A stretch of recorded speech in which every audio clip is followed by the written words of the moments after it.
Untamed is going to be untamed. It's going to be a little crazy. I want to talk to my people. I want to talk to my brothers and sisters. We can have grace and humility in how we interact with other people. Oh, hot dog, look at you. And nobody talked about what's really happening. And let's have conversations about what truth is.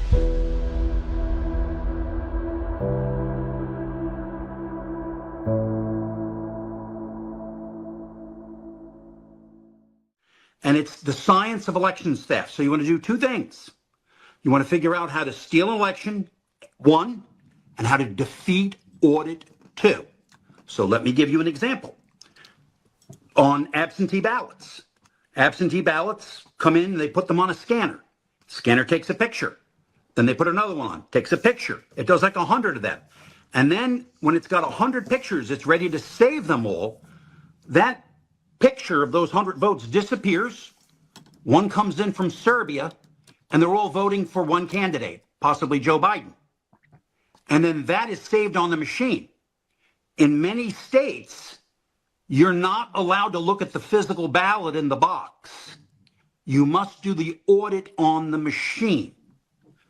Benny, these people actually own a number of the audit companies that come in to do the audit. They bought and own the paper companies. Some of the ways they do it also is, just imagine you have a piece of paper, right, like 8 by 11, and the margin is, say, an inch on either side. Well, if you change that by a quarter of an inch, it forces the machine to trip after about 50 or 100 of these things you run through. Then a Smartmatic employee comes over, or Dominion Tech puts a thumb drive in the machine to fix the problem, and now it's loaded for theft. They had at least 14 ways on the machine, and you can use number 1 and number 3, number 1 and number 9, 6 and 8, and you never use the same technique in contiguous counties. Also, if you look at a state like Colorado, you have a state that is red through most of it, and it has blue, right, in Colorado Springs and Denver. They don't steal the election in Colorado Springs or Denver. They shave all those other counties. So instead of a conservative winning 70-30, they win 68-32. And they take points every place, and they have designed this 1 year in advance. This is the greatest grift in the history of the United States, these machines. And it was a evil attack on our democracy. And we have briefed this to a lot of people. A lot of people were afraid. They ran away from us. We've just continued on. And we brought witnesses, and they've testified in front of members of the Department of Justice.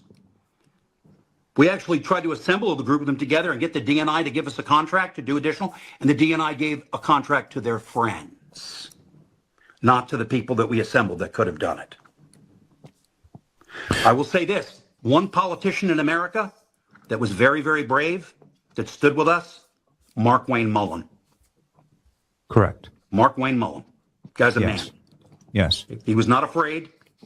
And this is, when he was a senator, he saw it. He took us to people. He was a real hero about this.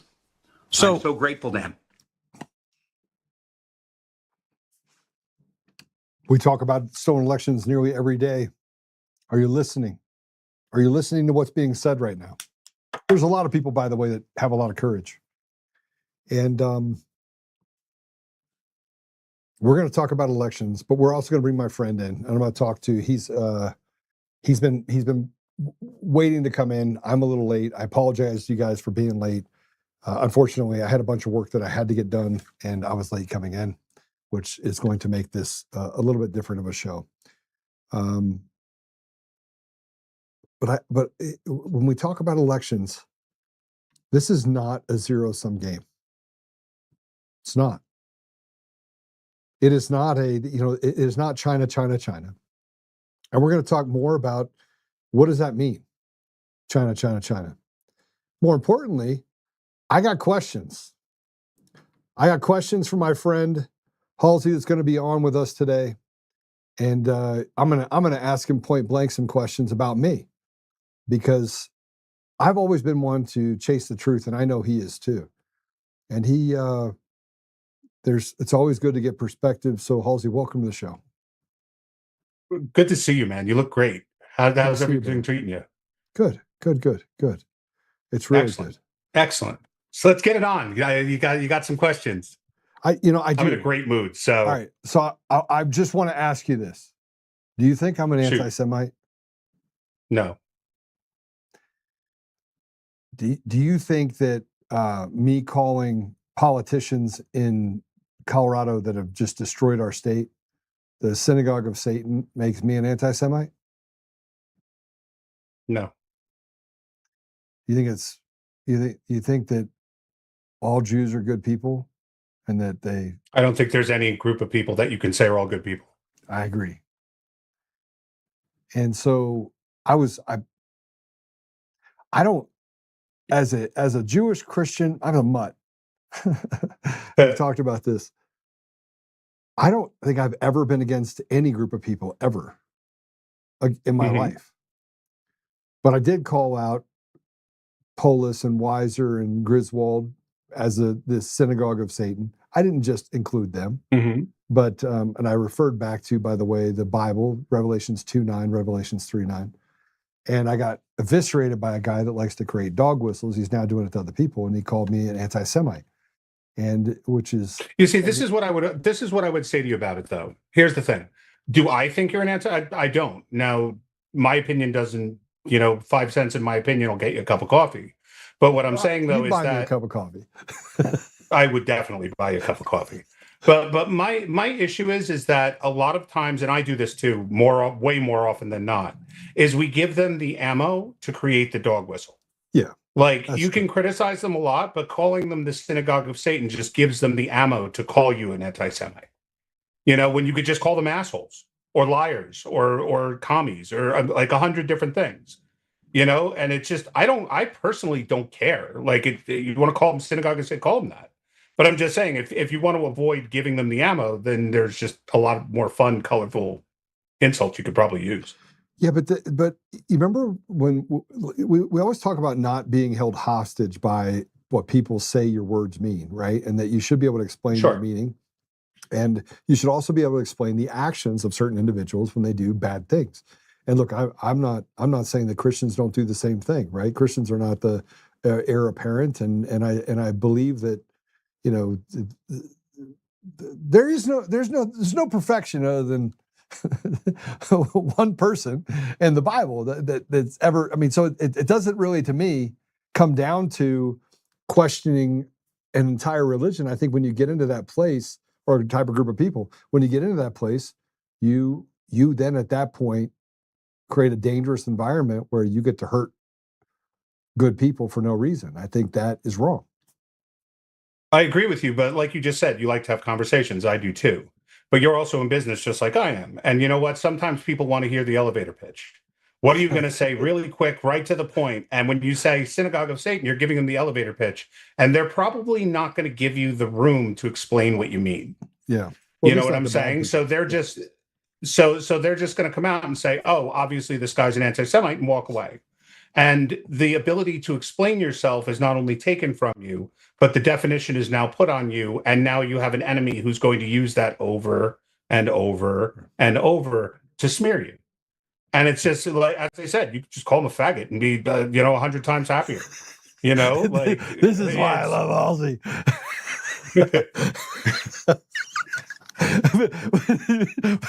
But you just use the dog whistle, Halsey. You just use the dog whistle to tell me that now we can't use dog whistle. Listen, as I said, I'm guilty myself. I do it all the time. I say the absolute wrong thing in the heat of the moment, and then I spend 6 months explaining to people that's not what I really meant. You know what I'm saying? And it's fine, like, because I have very little patience for people in the first place. So it's like, okay, I'll explain to you what's going on. If you're not going to listen to me, then we don't have to have a conversation. You know what I'm saying? Like, I don't need to waste my time talking to people that don't want to hear what I have to say. So, I mean, again, it's like, I don't actually know of any. I'm trying to think of like an insult, something that would insult a Christian that like would specifically be calling them like a derogatory word for a Christian. I don't actually know any, but it's like if I called you that and then said, well, no, I was just meaning this. First of all, you'd be really pissed off from the beginning. And secondly, you're probably not going to give me the chance to explain. You're just going to go, wow, those are real rotten things to say. You know? Actually, I probably would be like, that wasn't very nice. Yeah, that's what I'm saying. So it's like, I don't even know any. So it's like I can't even think of like a word that I could call you like that. But I'm just saying I'm not criticizing you for it. I'm just saying like it saves you some heartache if you just don't give them the ammo in the first place. You know what I'm saying? Yeah, no, absolutely. Absolutely. Well, hey, listen, I got lots of questions related to what we're dealing with right now, and it's pretty bad, right? It's pretty bad. Let's have some fun. I'm down. Yeah, I think there is. I think a lot's really bad. There's something bad going on in the world. That's for sure. Yeah, well, and it just feels like we can't get our fingers on it because they're taking too much meat off the bones. You have people that are grifters and grafters, people that take, and they take too much. And when you get too many people above the line that taking, it's like having a millstone on the chest of Americans or people around the world even, right? So it's not just Americans at this point. But how much longer do you think Washington's foreign policy can continue what they're doing across these broad interventions that we have, these international interventions like Iran? So you just asked a very deep question. And here's the problem. Number one, none of us can say with any degree of certainty that we have any clue what's going on. Because this has been the most baffling, ridiculous, retarded intervention that I think I've ever seen in like the history of war. Right? First of all, the whole, you're going to do what we say in 2 days or we're going to bomb you back to the Stone Age. And then repeating it every day for 6 months is not helping anyone. You know what I'm saying? Like, no one in Iran takes us seriously. No one in the Arab world takes us seriously right now. So I don't know how we're supposed to talk with any kind of conviction or in any way, like, be able to let our policies be understood if we're not even willing to be clear about that. Secondly, we're in a time now where what we do is instead of just use Occam's razor, like, okay, do we want Iran to stop shooting at ships in the Straits of Hormuz? Yes. Do we want them to stop arming the Houthis? Yes. Do we want them to stop firing at our bases? Yes. The way you do that is you kill them. Like, end of discussion. That's what you do. But also you can't, it's never happened in 2,000 years. I mean, the Persians have never lost a war.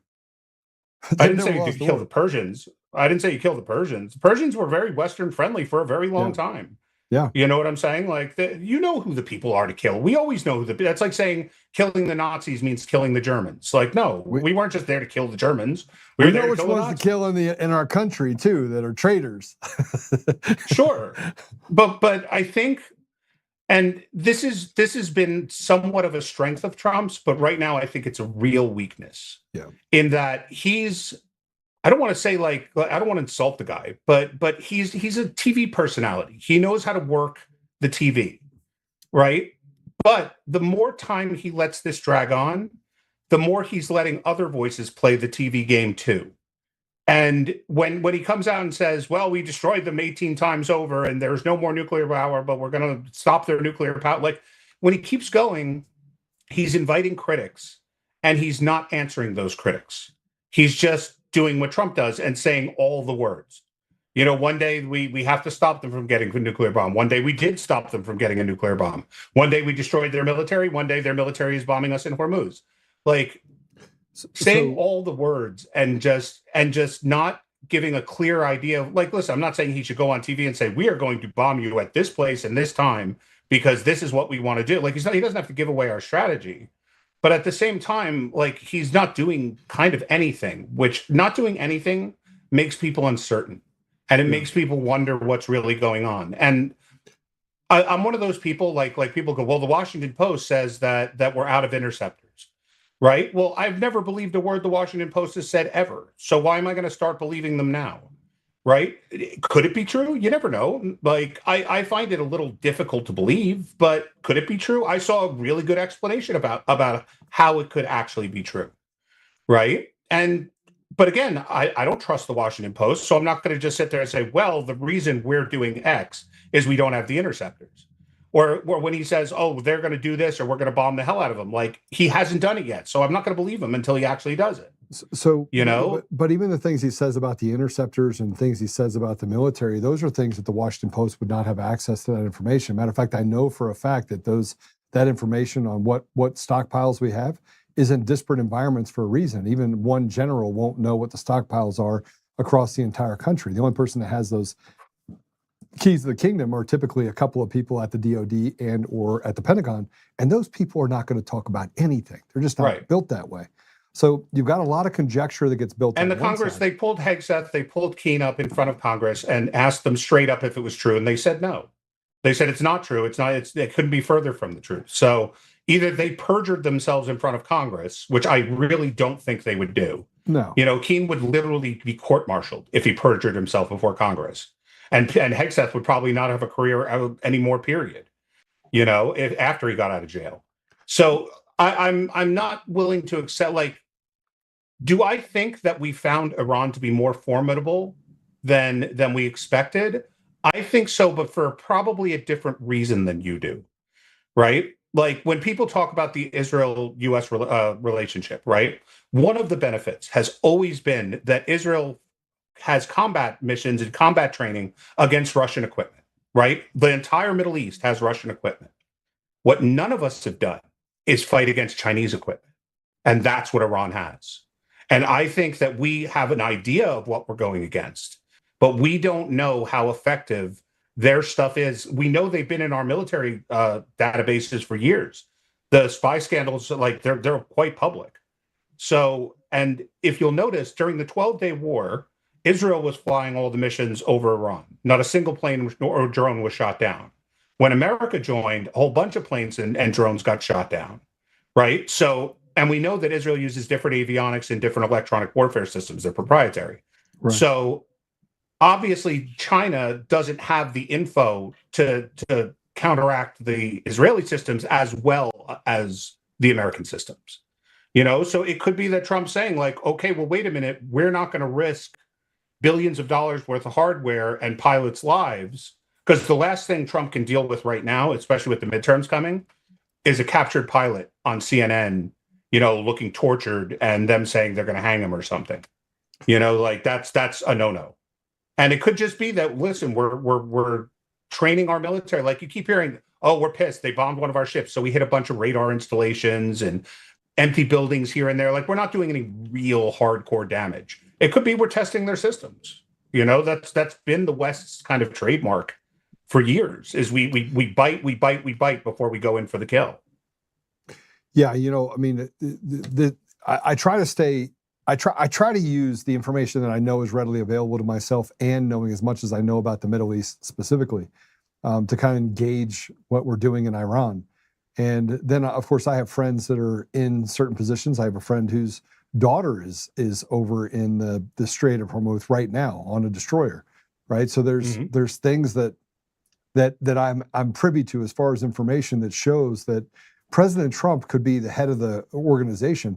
I've run into this in several companies inside my organization where I give directives, I give information to people, I tell them to do it, and they don't do it, right? They go do whatever what they want, right? Now, eventually, I just get to the thing and I just fire everybody, right? And he's gotten to the point where he's in a different position because of the weighted bureaucracy and just the glut that we have inside of the judiciary specifically that has stopped him from, you know, moving the cheese, so to speak. Mm-hmm. So I know one of my concerns is that we fought a proxy war and we're fighting a proxy war against Russia currently in Ukraine, period, end stop. No matter what, the amount of support that we have, we're building bad blood between ourselves and Russia, and I think it's unnecessary, frankly. Number two, we're now balancing the balancing act of China, Russia. It's a simpleton's way of looking at the globalization of the world. It's no one in their right mind believes that Russia bad, China bad, U.S. good, right? It's antithetical to almost everything. Now we can say we're on different football teams, but because of what they're doing in the Middle East, I kind of feel like we are. We're in that place where we've overextended our capabilities right now, and we've pissed off more people than we have to because we're unwilling to deal with the enemy within and say, no, Dominion stole the elections. People that work there, these are communist pieces of you know what. We need to deal with it in our own backyard. And instead, we're doing the same thing we've done for decades, and we're out there creating enemies when we could be just saying, let's deal with it. Let's rip the Band-Aid off, punch these assholes in the face, and hang them for treason. But we won't do it. We won't do it. So I happen to agree with you majoritively, and I think it's a real problem because Trump's problem isn't necessarily with the Democrats and the DSA and all that shit. Yes, they're all terrible people, but the issue is the Republicans will not give him any wins on domestic policy unless it's economically based, right? Which they would give to anybody. Like, I don't care if it's John McCain or Donald Trump, they'll give him the shit that they've given him, right? Like the tax cuts and the business stuff and all of that. But the problem is that because they won't give him any time on the Save America Act, on deportations, on any of this stuff, what winds up happening is the only way he could fill the dead air time is with foreign policy because he basically has a free hand, right? And so he's gotten so involved with foreign policy that now he's nannying it, right? Like no one can take a shit in the woods without Donald Trump being there to tell him whether he has toilet paper or not. And that's not what the president should be doing. Now, I'm very hesitant to ever get conspiratorial. There's one thing I think he's doing that I have no real proof of, except for one little thing. But I think the fact that Iran is attacking all our bases and we seem to be letting it happen, I think we're doing that on purpose. I don't think we want to rebuild them. I think that's a big part of Donald Trump wanting to detach from the Middle East, is that these bases are just never going to get rebuilt. You know, and I really what tipped me off, and I'm telling you, it's like the weirdest feeling I had. I was saying to myself, why are they allowing? Like, how are we possibly as a country allowing them to hit our bases? And then I remembered right before Iran 2 Electric Boogaloo, not the 12-day war, but the one where America joined, about a week before and I had to go check in the State Department's website to make sure I wasn't having like the Mandela effect. They announced that all of our bases were being evacuated, right? And that all our personnel were being put in hotels. And I know from just people I know that a lot of them went to Israel, a lot of them went to the UAE, right? And why, and if we're about to get into a state of conflict, are we evacuating our military bases? It doesn't make sense unless we don't care that they get hit. And why is it that they're raining missiles on our military bases day after day after day and nobody's getting killed? Where are the bodies? You know what I'm saying? Like I'm seeing pictures of these bases up in smoke. Like, where are the bodies? And I don't think the Pentagon's lying. I don't think they're just not telling us, right? There's too many families out there that would go to the press and say, I haven't heard from my kid in 2 months. I think he's dead.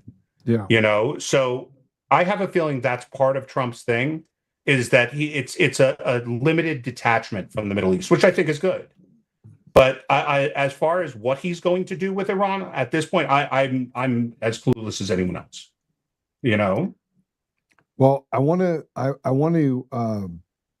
got two more questions to ask for you, and I want you to sit. I got to bring Patrick in, who's here for only 20 or 30 minutes, and I got to go through some stuff with him. But I want to Wreck-It Ralph with you, right? So if you can hang tight for a minute. Let me bring Patrick in. I got to run through some stuff. Sure. He's going through some stuff, and he's been on some. I'll mute and turn off my camera, and you guys do. Oh, go ahead. No. I gotta get to this because this is really big, Halsey, and then I will get your thoughts on this afterwards. But I got to respect the fact that, that Patrick is going through some things, and I don't want you to go anywhere. So listen to this; it's going to be a great conversation. No, I'll listen while you guys talk, and then just come back when you're done. All right, Patrick, welcome to the show, brother. Good to see you. Listen, if you want to finish up with Halsey, that was fascinating. Go ahead and then come back. Well, I want to look. I know that the stuff you're going through right now, and I want to be. And Halsey and I are friends. You and I are friends. But this is really the stuff that we that you put out yesterday was explosive. And frankly, you've been at the tip of the spear. And I've got to, yeah. Everybody can hear you. But I want to go through this with you. This is a report that you were on Emerald Show yesterday.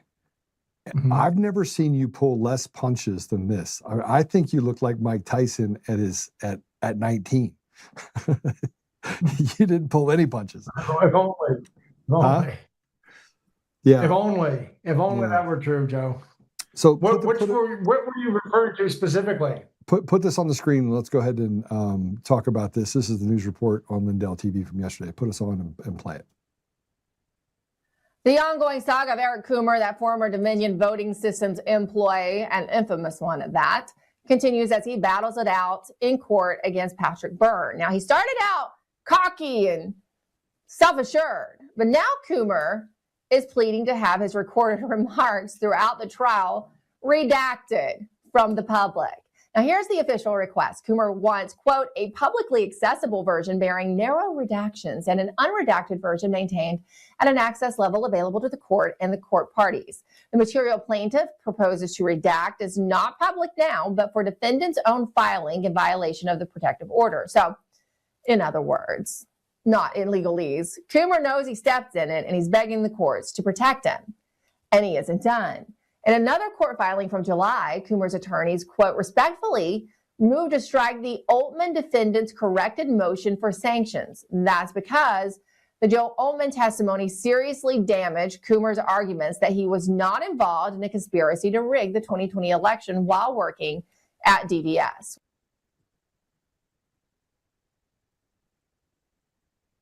But she was wrong. That was said in my case. That was actually filings in your case, correct? It was filings. It was filings in my case. But what she's I think the cases are almost synonymous. We're both in the same circles. You've been involved in this for the last 6 years. You've been the tip of the spear. I tell people when they're like, "Well, Patrick, man, he's coming out swinging." I was like, I've never seen Patrick not swing.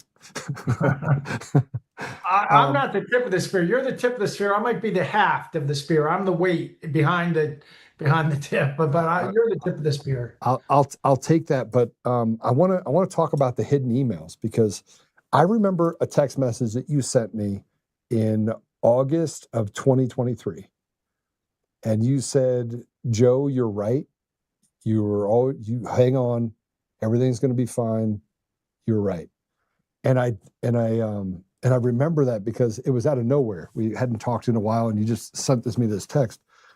And what you've done since then is Wreck-It Ralph. You've paid for whistleblowers to make sure that they're protected, their families are protected. You've flown back and forth from here to other countries, and you've done all of this. And I just want to point this out. You've done all of this while battling some health issues personally. And I don't have permission to talk about that, but you've given up everything. Cancer. Listen, I'm pretty open about my health. My health is such a big part of my life. I've had cancer for the 4th time. Just had in June or July, I had my lower half of my left lung removed. It was surgery 119 over the last 40 years. So no, this is just a big part of my life. I'm not married, no children. That's kind of what, anyway. So I'm kind of on a kamikaze mission here. That's how I view it. So yeah, but we're going to make sure we pray you out. I'm going to make sure everyone here prays for you too, that you have health. And it worked for David Bear. He had cancer all over his body and his spine everywhere, and all of those have shrunk now. Which is, they gave him a couple months to live, and it's getting better, which is, it's miraculous. I want to play this. This is Coomer's hidden emails. And same Emerald was talking about this, but let's go and play that. It's confused. I mean, it's hard. First of all, this is a filing he made in Oltmann's case, not mine, but it's an identical case. He's saying basically, okay, Oltmann filed this stuff that really came out of our Dominion suit with Byrne. Oltmann filed this stuff. I'm not saying whether it's true or not true. I'm not really sure because I don't have the records anymore. but I want it redacted, which is kind of fun. You know, why do you care about having it redacted? At the same time, he's saying, well, I'm not even sure it's true. It's not. The other thing that's odd about this is he hasn't hacked any documents because he turned all of it, everything over to Dominion. He kept this a big secret. He has a joint defense agreement with Dominion. So the whole time he's been telling us and Oltmann, oh, when we asked for discovery, I don't have it, all that's gone. It turns out what he meant was, well, I gave it all to Dominion and Dominion has it. And yet he's now saying, well, okay, now that Oltmann has taken some of those documents and filed them in trial, he's saying, well, you got to get those out. You got to bury those. You can't let the public see them. But I'm not saying they're accurate. I cracked myself up. I mean, Patrick, how in the world is he getting away? How is he not in shackles right now? How? Because I think he's CIA. And I think that the confidence that we saw when we were face to face with him in Tampa is that preternatural confidence is, I think, he did this whole time, all these years. I think there's been a CIA black project, has been involved with Venezuela. CIA's, the rise of Hugo Chavez was a Fidel Castro and FARC project, but in the background, it really looks like there was some CIA fingerprints on it. And I think that it goes, you know, even when Colonel Hugo Chavez tried a coup in '93, he was in prison for 4 or 5 years. It was the U.S. ambassador, which you can assume is the CIA friend adjacent, went to the people running Venezuela and said, Bill Clinton wants you to pardon Hugo Chavez. And he got out. He ran for president, became president, everything followed. So the CIA fingerprints are on Hugo Chavez back to then. They certainly knew about all this since 2004 forward. So I think that I think he's a CIA. I think this whole thing has been a CIA program. And I think that when they recruited Eric Coomer out of Berkeley, he had just finished his PhD in Berkeley. 97. Very dodgy history. He was a heroin junkie, all kinds of things. He got brought into this super sensitive company. I think he's just been kind of a CIA asset since then and not the whole CIA, but there's some dirty program within the CIA who's been part of this. So I think that everything he's done over 20 years, we're correct in what he's in saying, what we're saying about what he's done. But what we missed was he was doing all this thinking he had the protection of the CIA the whole time. And that's why he's showing up and doesn't think he's going to be arrested and things like this, is that he's actually has or thinks he still has CIA protection. Yeah, I don't think that the CIA protection, given the things that you've put out there and the things that I've put out there, when you get me to a point where you back me into a corner, I mean, I will fight my way out. And the thing about Coomer is he's such a coward. He's such just a cowardly person that they can't take. I mean, if he's so proud of it, hey, don't worry about it, that he's going to just be able to change things. He lies with impunity and he expects judges and special masters to basically cover up his slop. Sooner or later, people just will have enough. And well, I think my read on the guy is he's a guy with daddy issues. I don't know why I say that but he's got real daddy issues. He's finally in a court in Tampa. Your court system in Colorado is crooked as a dog's hind leg. So but he's down in Tampa with a real judge, and the real judge is not letting this stuff happen. So he's in trouble down there. I don't think his normal games are going to get him out of. When do you go to trial? I go to trial in November with him. I'll be there with November. My trial's not till January. And great. Well, we'll finish him off for you. You'll never see him in trial. We'll finish him off for you in November. Well, I can't imagine he thinks he's going to go through with his trial. Yeah, I mean, look, I don't think that's why this next cut is so important. And I just want to. Did you know about him having a joint? Did you know about him having a joint defense agreement? Yeah. Yeah. Did that come out in a deposition you were doing with him? It came out in a deposition you were doing when I was told to go upstairs when he assaulted Peter Tickton. Yeah, I remember it came out in a recent deposition, but it turns out the guy's we never knew this. He's got a joint defense agreement with Dominion. So the whole time we're trying to get stuff out of him, and he's been saying, no, I don't have that. I don't have that. The truth is, it was all given to Dominion. And he never revealed it. It's a complete fraud on the court. That's why you filed a fraud on the court case. I did. We have, or we're about to do the same thing. It's a fraud on the court. And not only that, but he's guilty of crimes. He's guilty of criminal crimes because he did so in order to silence me and to silence you. So I've had to pay over $160,000 in fines and in sanctions, and they've used the sanction as a bully pulpit to chill your ability to file in the court. And they just did it again with the special master. The special master, by the way, that worked with Coomer's attorney, right? And works for the JAG organization, which also has the ex-Colorado Supreme Court Justice, Melissa Hart, who is a part of the criminal investigation into the criminal enterprise of the Colorado judiciary, which is rotten to the core, and the Christopher Gregory case that's under the DOJ investigation right now. So there's like all these different parts that play into this, which you have this cartel government, which basically are just trying to act with impunity. They're just doing the same thing over and over again. It's crazy. It is crazy the amount of crimes that Coomer has been able to commit with his lawyers. His lawyers are as crooked as the day is long, right? And they seem to think that they're untouchable as well. Maybe they're all CIA. Maybe that's the... Well, the CIA is lurking in the background of all of this, I believe. John Ratcliffe isn't really running the CIA. I believe the CIA has really been run by John Brennan still. Ratcliffe. Anyway, so go ahead. You were about to go to another. This is a clip that this is you Wreck-It Ralphing, as I like to call it. Just wrecking it, and you're just the last thing you're going to do is be PC. Let's put up this post. This is you talking about the Trump administration, and let's put that up.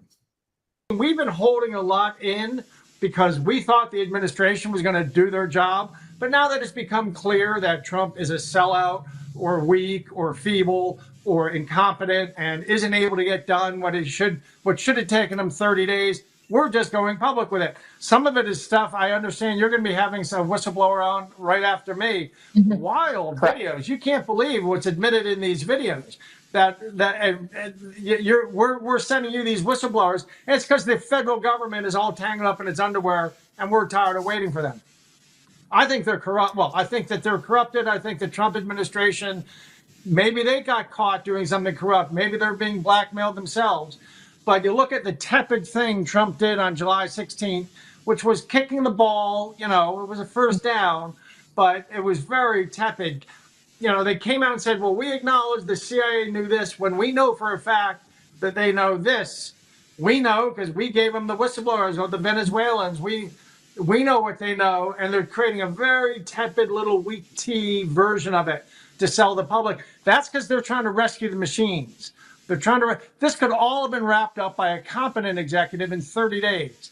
If he'd created a task force, put Mike Flynn in charge, and had Stephanie, well, probably with Kurt Olson as his number 2, Stephanie Lambert handling election 2020, Tim Meisberger handling 2026, an intelligence line of effort and a prosecutorial line of effort, we could have people in handcuffs in March of last year. Instead, Trump has appointed a bunch of his friends and Fox News hosts, and then he gets mad every 3 months screaming at people, why isn't anyone indicted? Why isn't anyone in handcuffs? Well, maybe it's because he keeps appointing, Fox News hosts and people to do things that have never actually prosecuted a jaywalker.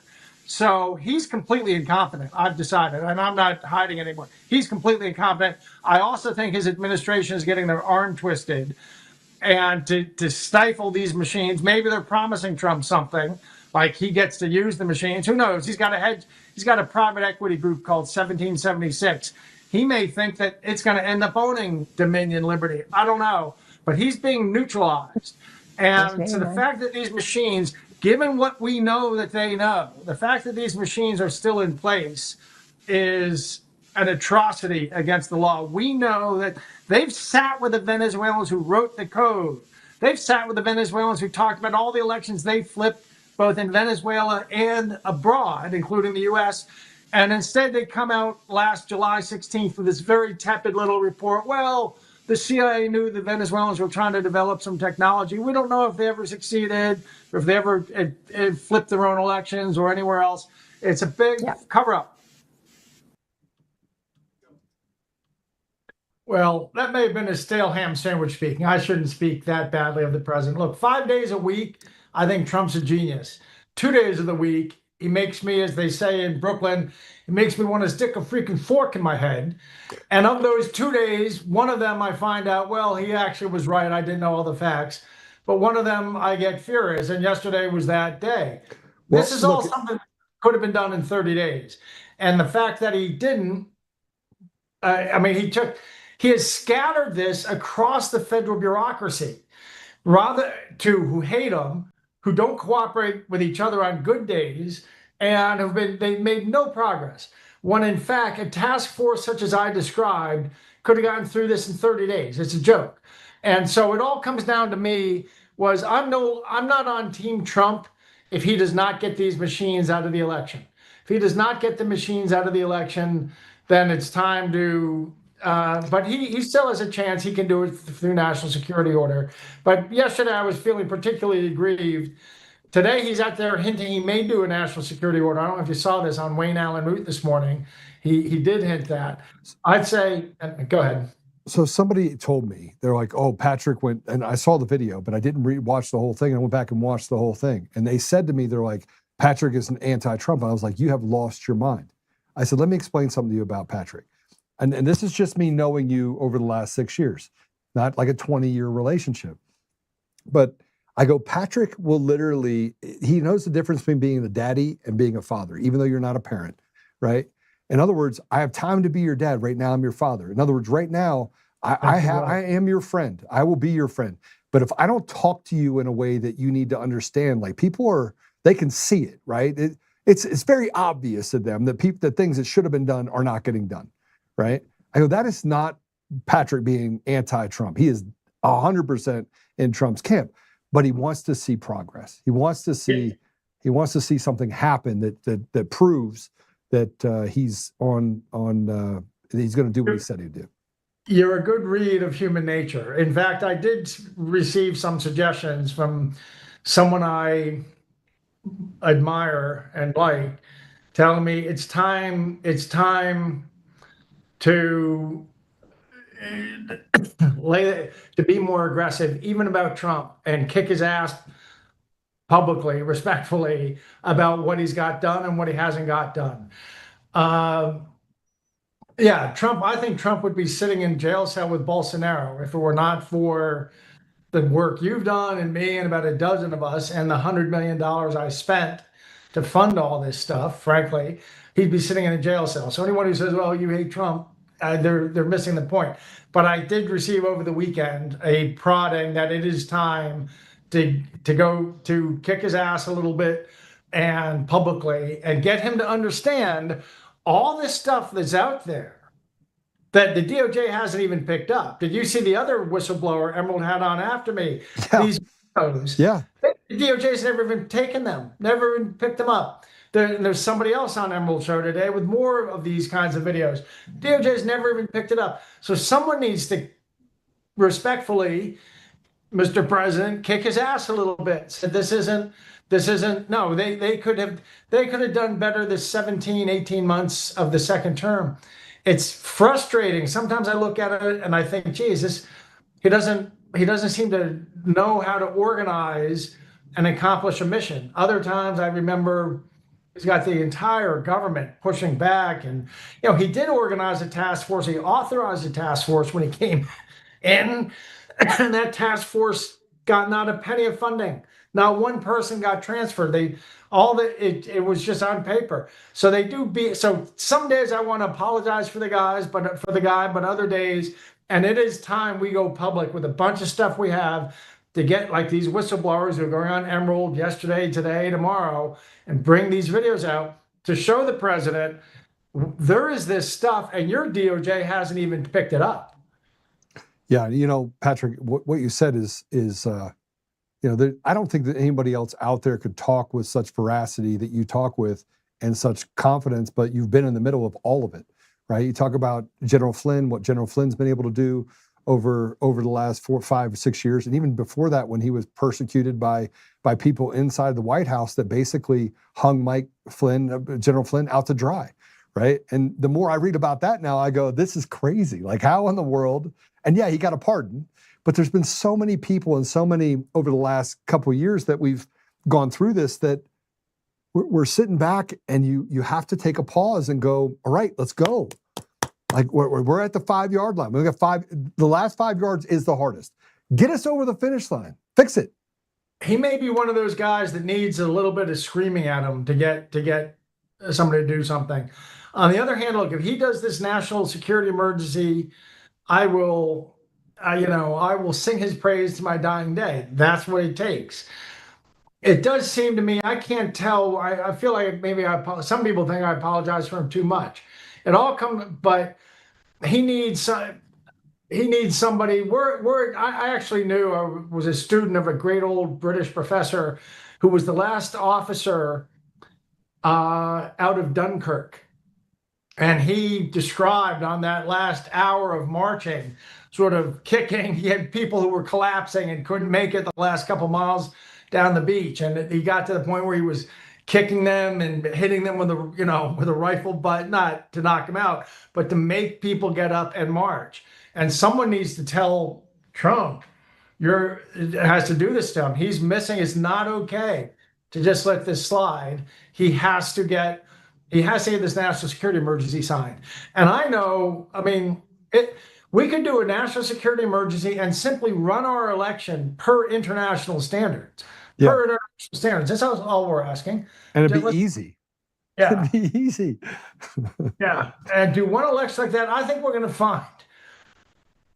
we'd find that about 30% of the Democratic votes are fake. I think it's the most subtle con to take over. The voter rolls, from what I hear, they're 23 to 28% fake people. And there's all these other things that get done. It's about 30% of the Democratic vote is fake. So you have, so you're having 35% of the country take over the country with a con. And someone needs to say, look, I don't care how tired you are, you have to take these last steps that no one says that you don't feel like taking. So, yeah, that's the reason I was maybe a little bit more aggressive than I would like to be. I don't think he's incompetent. I mean, in some ways he's a genius, and he's got. I can go on a list of as long as my arms about the way I do think the guy's a genius, and his ability to communicate simple ideas or complex ideas simply to people, all kinds of things, and he's very shrewd politically, but sometimes he misses. And to me, it comes down to, he doesn't seem to organize. I'm an entrepreneur, and I'm used to organizing things on the fly really quickly to get something done. And he does not avail himself of the things he could do. And in particular, I think that, if it weren't for Flynn, I would have left the country on March 5th, 2021. Mike Flynn called me just as I was packing and said, this is over unless you come down to Florida, and we're going to work on getting this movement going, Patrick. This country's, and, so I would have thought Flynn would be at his right elbow, and Flynn can do all this with his, Flynn's a general. Flynn could have done this in 30 days. Yeah. We're 17 months into it, and whistleblowers haven't even had their videos picked up by the DOJ. Yeah. Those kind of videos that we're putting up on Emerald now. So I've received legal instruction. We're not holding back anymore. It's time to get this out, and it's time to let President Trump know this is all sitting out there waiting for you. You have to, but you got to do something about it. Yeah. I had to respond to what you said, just because I know when I got calls, and I believe that General Flynn, one of the things that he has an immense amount of humility. So as he operates, and so we can't even scratch the surface. Somebody called me and said, "Hey, General Flynn did this," and I was like, "Yeah, he didn't do that." And they're like, "Yeah, he did." and they sent me something. I was like, holy crap, he did when did he do that, right? And they tell me, oh, he did it back in 2023, and I was like, you've got to be kidding me. So you learn behind the scenes. Yeah, we're learning. I'm learning things that I didn't know. I'm also learning about other people that, frankly, are just bad apples that are out there trying to create a narrative of, oh, we can patch it. We can patch it. We can patch the system. Oh, isn't that absurd? It's like, get out of People, here. isn't it weird how on our side there are people and they want all the focus to be on the paper and all these things we have to fix the paper and the ballots and get control, all these things, but boy, they poo-poo the machines. You try to engage them, they won't even engage. Yeah. You know what I'm talking about, I'm sure. I was going to say it, but I'm not going to say it because I don't want to even mention the name. So I'm not going to say it. Yeah, it's really weird to me how there's some people in our movement and are they in our movement? Are they? Or are they just people that are just sleeper cell, self-gratifying individuals that frankly didn't give anything? Well, they keep, the things that they are saying are true. They act like it's either or. That it's either you're focused on the machines, but no, the problem's in the paper. Well, the paper's part of it too. We got to fix that too. It's not either or. It's yes and. We got to get all these things fixed. This isn't a hard problem to solve. Paper cannot happen without a machine, without the software behind it that allows for stored procedures and things to happen, that allows for intrusions and other things. The systems that were designed to defraud the people. Paper doesn't, without the systems, the paper doesn't get through the first part of the scrutiny. Did you know that by law, in some parts of the country, when they do recounts, the recounts have to be on screen? They can't even go and open the boxes of paper. Everything's on screen. Well, what if that digital image that the scanner took is different than what was actually on the piece of paper? Maybe there's a program that alters it. So, and then you have the fraudulent and fake ballots. Yeah, Patrick, I'm gonna let you go because I know that you're doing a lot of these interviews. I want you to keep your voice. I want to reiterate again 2 things. One, send me an email if you want to support Patrick. I think it's time that we give back Patrick a bit of what he's actually lost. We've been working on this. I've been talking to donors about this. But if you feel inclined to help Patrick, just send me an email, joe@untamednation.com. I will make sure that I connect you into Peter and some of the other things that we can do in order to protect and to stand at guard for you, Patrick. So thank you. I appreciate that. Out of $100 million, I've sold my homes, my jet, everything. I'm living basically on the kindness of strangers. Anything people want to put up that help me pay the legal bills and everything else, and it would sure be appreciated. Yeah, well, I appreciate everything that you've done, and I am forever grateful for the things that you've done to hand me back a little bit of my humanity as well. So thank you. Back at you, Joe. Thank you. God bless you. Thank you. Patrick is an amazing guy, and I want to bring Halsey back on because I want to talk. Can I say something to him? Oh, he took off. Patrick, are you still there, or you drop off? Halsey, he's going to be watching this, so I'll send it to him. But bring Halsey back on. I just want to say, I want to tell him that he's not alone.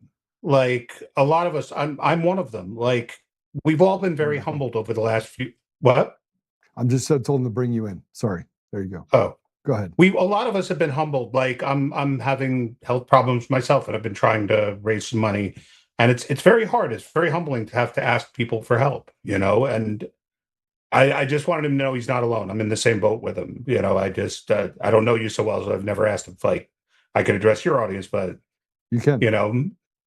It's again just going through some issues and been trying to get some help myself. Like it's very humbling. It's very hard being against a system that will bankrupt you if you attack it. You know what I'm saying? Like it's tough. Then you have a family and you go through some health problems, and all of a sudden, like you're not just treading water anymore, you're sinking. Yeah, I was watching some of your comments on Rumble as you were talking, and I'm thinking to myself, well, I didn't know that. We've talked a lot. We've but we haven't talked about that. So we probably should also offline talk about that and see how I can be of help to you. I want to put That'd this. be great. I want to put this up about what you heard about Patrick, but I put this post up in direct relation to what talking to President Trump. So I want to get your thoughts on this. But I said, Mr. President, you want to put us up next to it? Mr. President, you inspired the people to fight for our nation. I gave up my life and watched my family sacrifice and suffer as a result of speaking up. I then did what I do, and I dug in and modeled how they would steal the 2021 runoff election in the Georgia Senate race. They did. And what began as a small journey has become a battle where we never left the side of good, never left your side in the pursuit of truth. So many people sacrificed. That real Tina Peters went to prison. Patrick Byrne sacrificed his fortune. And in his final days, he is still fighting. Don't tell me you would turn your back on those who showed the ultimate loyalty to our nation and to our people. This is not that hard. A JV attorney with a Cracker Jacks degree and a pound of bologna could drop the hammer and hold these people accountable. We stood for you. We stood for our nation. We put it all on the line and never quit, never wavered, and never stopped pursuing the truth. I don't think you were a sellout. I don't think your character would allow it. I wish I never got involved, and I wish I never stood up. But God has different plans. He has different plans for you. Sometimes it's the last yard that is the hardest and yet the most consequential. To Professor David Clements, Patrick Byrne, General Flynn, Mark Cook, Parikh Clay, Laura Logan, the Raccoon, Apollo, Tina, Hibbins, the Skiff, I don't know him, Real Robert, Peter Berninger, Peter Tickton, and so many more. Thank you. Thank you for standing up, speaking up, pursuing relentlessly the truth. Thank you for the sacrifices and the loyalty to the American people and to our nation. We set out to right the ship, restore integrity, and restore the voice of the people. All I will say is, but God. And thank you, Elon Musk. Without you, we stood no chance of getting this far. I'll say it. Halsey, I've been trying to be a buffer all day for Patrick's words yesterday. Came out pretty hard on President Trump. And some people took that like literally as in you're not allowed to say anything bad, you're not allowed to criticize President Trump. I tend to say that harsh words lead to harsh realities, and with a person like President Trump, who is very introspective, I believe he looks inside to his own character. That can be helpful, especially when you see yourself kind of drifting away from the promises that you made to the American people a couple of years ago. So I've been on the other side where I've loved President Trump. I vote for him every time. I think he's awesome. But I'm also I don't have any problem criticizing. If you're going to be in public eye, then you get the criticism as well as the praise, right? And my issue that I've had with Trump is that I feel like at the times where bravery and sacrifice and all of that are necessary, he doesn't step up. And it really kind of gets to me. Like January 6th, right? If he believed that the election was being stolen, which he is over, we all know that he believes it because we all know it happened, right? He shouldn't have been, hey, I told everyone to be peaceful. I told everyone to chill out. No, you called everybody there. I'm sorry, but like, if they're really stealing our democracy, if they're really robbing this election from us and putting this demented old man in power, then you owe us. Because you know why? We're the ones that have gotten shit thrown at our houses. We're the ones that have been audited by the IRS. We're the ones that have been fucking put in our houses if we don't wear a mask. We're the ones that have suffered just for supporting you. And you fucking owe us. I'm sorry. You owe us that if it's time to hit the streets, or if it's time to tuck tail, or whatever it is, that you're going to be honest with us. You owe us that. I'm not saying he had to jump into a battle tank and start riding an Abrams up the middle of Pennsylvania Avenue. But it seems like whenever it comes down to like, okay, someone says, well, your supporters felt this and this and this, I had nothing to do with it. Or I didn't say that. I said be peaceful. Or, it's like, I get that. But you know what? Sometimes courage doesn't always come with like a guaranteed good outcome. And I think a lot of did he pardon all those people 4 years later? You know, like people got sentenced to 20 years. People lost everything. And understand this. I'm not saying this about people that I like. There's a lot of those people that I absolutely hate, right? And still, like, you throw someone in prison for 20 years. You know what I'm saying? They lose their army pensions. Their families have to watch them leave and think they're never coming back over probably the gayest riot that ever existed on earth. You let people get up and call it an insurrection, and you weren't out there screaming in the streets. You know what I'm saying? Like, I'm sorry, that's my criticism of him, is that when it comes time to step up for the people that stepped up for you, he always seems to be absent. And that really bothers me, because he does a lot of good, and he's brought a lot of things to the table, and he's brought up issues that I never assumed would get discussed in my lifetime. You know what I'm saying? He's turned the tide on certain things, but also remember, he still hasn't done much. Like, he hasn't really indicted anyone except for Comey, which was so obvious. Like, I don't know how he hasn't been indicted yet. Like, all these things that he said, you'll be in jail, you'll do this, my DOJ is on. Everything is, we're investigating. You know, the DOJ is investigating this one, or they're open a file on this one. Where are the results? Well, you know, there aren't results. I mean, you had Pam Bondi, you have Kardashian Patel, you have Dan Pongino, right? The guy that literally is, you know, stands with a radical leftist Democrat that paraded around as a populist, Julie Kelly. Her husband now running for mayor of Chicago as a raging Democrat. You have the criticism that comes and gets lobbied against people like Kyle Seraphin and Steve Friend and Phil Kennedy and these FBI whistleblowers that sacrifice it all to walk away from it, to also get punished, that become the pariahs of people like Dan Bongino, who have never sacrificed a thing in his life. Like, his idea of sacrifice said, I had to spend time away from my wife because I worked as a deputy under Kash Patel. But he can't tell the truth, right?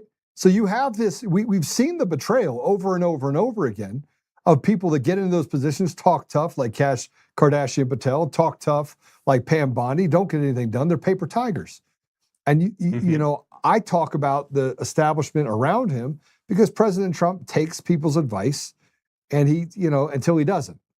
And then Pam Bondi's out, and Todd Blanche comes in. He gets, again, I think it's this resistance of him not being confirmed and then being confirmed, just shows you the kabuki theater. And little by little, the public trust is not eroding, it is evaporating. I mean, before our eyes, which is going to lead to war. Just so we're clear, it's going to lead to violence, because the American people. I don't agree with you on that one, but don't worry. I argue with everyone on that one. But look, I'm going to tell you from my perspective, I got to go to court in front of a corrupt courtroom, and for a piece of trash that stole our elections, Eric Coomer, who literally has lied about everything in his life, right? And I have been defamed. I have seen my family get attacked. I live with a gun next to my bed. I at some point, I want vengeance, Halsey. I want vengeance. I'm just going to tell you right now, I want vengeance. And I don't know what it's going to take. But that's what I'm saying. Like people like you and EM and like a lot of my other friends that see this ending in bloodshed. The reason that you see it that way is you're not a pussy. And the thing is, in this country, most people are. I'm sorry to say it. Like, they talk a lot, but when it comes down to it, they're not willing to put themselves on the line. Yeah, you know, like you see these, like when they were burning down all the cities, there was like one couple that came out with a gun and said, "Don't come into my house," and they arrested them. Nobody gave a crap. Nobody was out there helping them. You know, I did. I went on the street with. No, I'm just talking in general. Like, where was the sit-in? Where was the riot for us? You know, we're always expected to take one on the chin.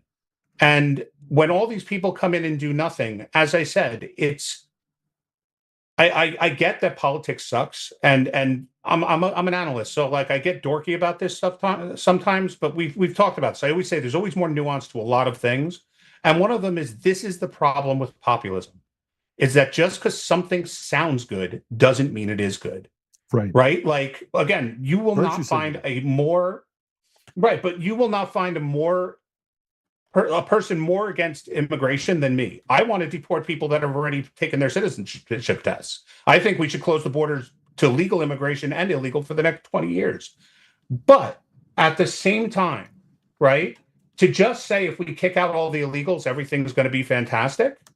We're not getting, again, we're not using our voice to explain to people that if we don't have Mexicans to pick our strawberries, those strawberries might not get picked.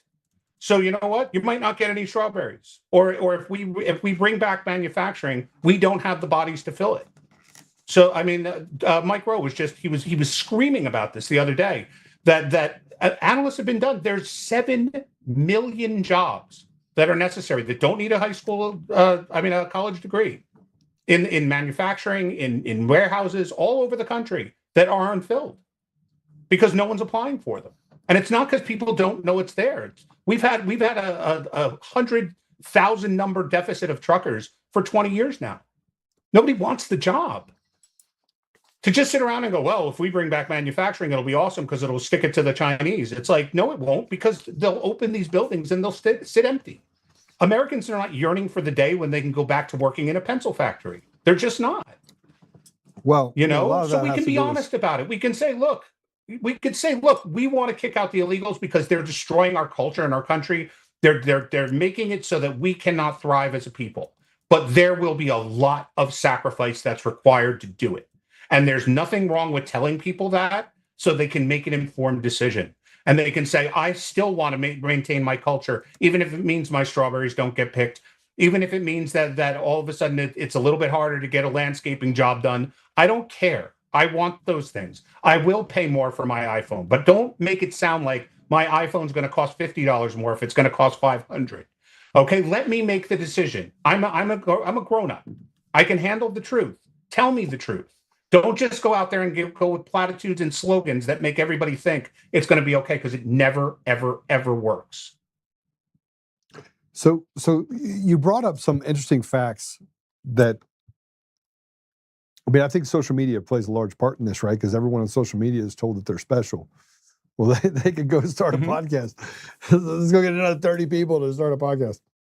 And I see it in the tech world right now. Everyone's an AI specialist. They can just build an agent, and all of a sudden they can just set up a shop and boop, boop, boop, boop, boop.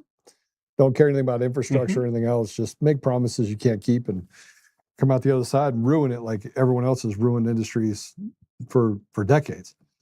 Now, with that said, we have to look at this from the lens of, you can bring back all this stuff. We can talk about immigration. We talk about all these things, but they become a larger distraction to the fact that people are not behind the wheel of the car that's actually driving, that can drive the effective environment for their communities, right? They're being told, they're being dog whistled into and or beaten into embrace the new suck. By the way, we're putting up flock cameras and we're going to chase you down. And oh, here you go. We're going to send you now through the mail a bill for a car because it broke the plane and went into the HOV lane. That's $200. Now I don't have a picture of the person driving the car. Now the person that owns the car, it becomes responsible for it, and they go after that individual for that bill. There is a massive break between the people that rule over the communities and the communities themselves. Massive. So what you just said is also another type of distraction, right? The flock cameras, which, don't get me wrong, I don't like them either. But you know what? We carry our worst surveillance tool with us in our pockets everywhere we go. Yeah. Our cell phone contains every bit of data that ever existed about us ever, and we carry it around willingly. Yeah. Anyone can tell where we are, when, however they want, and without it, you can't function in society. We do that willingly. Like the government doesn't need to surveil us. Like. So wait, hold on a second. So I everyone says you can't get rid of stuff. I mean, I was having this thing because I sold off all my Coke stock. I had Coke stock because it was doing pretty well, right? So I bought some Coke stock, and Coke went out and said that they were basically peeing on everybody that is conservative. So I was like, okay, I'm out. I'm selling it out. So I put this post up, and someone said, well, this is all the stuff that you have to cut out for Coke. And they got in this discussion about it, and I was like, okay, no problem. I cut all that stuff out. And they're like, oh, it's like stopping Amazon. Amazon has been in my house in 6 years, right? Amazon can't come to my house. I don't do business with Amazon, right? You can't hear me? Yeah, I can hear you. Oh, you okay?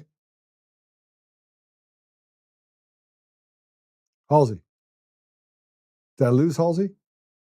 Give me 1 second, please. Okay, gotcha. So I guess, I get rid of Amazon 6 years ago. They show up at my house. Everybody says it. Like, I don't go to, they did the whole Black Lives Matter for Starbucks. I got rid of Starbucks. I won't drink free water from Starbucks. Amazon showed up with handles for a door. We did some work on the house. And I go, excuse me, what are you doing here? And he goes, I'm here to drop some off. I said, no, this house you're not. And I sent him off. I said, get out of here. I'm not buying anything from you. My wife comes home and she goes, what are you doing? I needed those handles. You can't find the handles anywhere else. I said, well, I guess we have a handleless house. That's in essence where we are right now. We're not doing it. We're not doing anything to do with that. All right. So let's, is Halsey back or no? Okay. So he's got some stuff that he's probably working through right now. So we'll come back to him in a minute when he comes back on. Let's talk about all the things that we know are true. We know that the elections are stolen. We know they're fraudulent. We know that there are people that like John Solomon that get out there and they just lie. Or what's the other guy? The treasure hunter. What's that guy's name? Jovan Pulitzer. Yeah, that guy who says it's the paper, it's the paper, it's the paper. And I started out saying it's the machines and and that he hacks the machines. And he testified it was a lie then too. The guy does nothing but lie. But he started talking about this stuff, and we know for a fact that what he's saying is BS because he sends out his little bot accounts to create and make himself look bigger than he really is. And he gets some of the dumbest human beings known to man to go out and believe what he says. But none of the things he said is backed by anything other than more of his GriffCon bullshit, right? With that said, they go out there and they say China, China, China, China, China, and here are the 5 people. John Solomon's big thing. Here's the 5 countries that. Oh, but let me just tell you that the FBI, this guy that was 30 years in the FBI, he's just the real guy. Comey was in the FBI for 30 years. You're going to try and tell me that you're going to create credibility for the FBI? No, John Solomon's a sellout. He's a terrible human being. He can piss up a rope.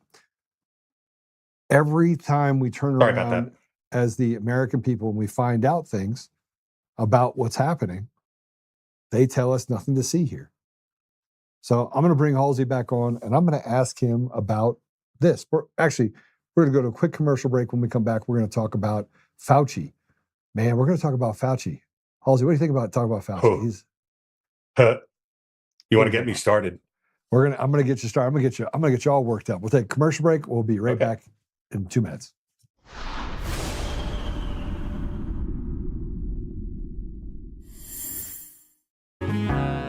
Oh, hi. I almost didn't see you there. Welcome to DCF Buns, where you can find the freshest buns in town, if I do say so myself. Our master bakers teach class every week. So whether you're new to baking or trying to improve your culinary skills, we got you covered.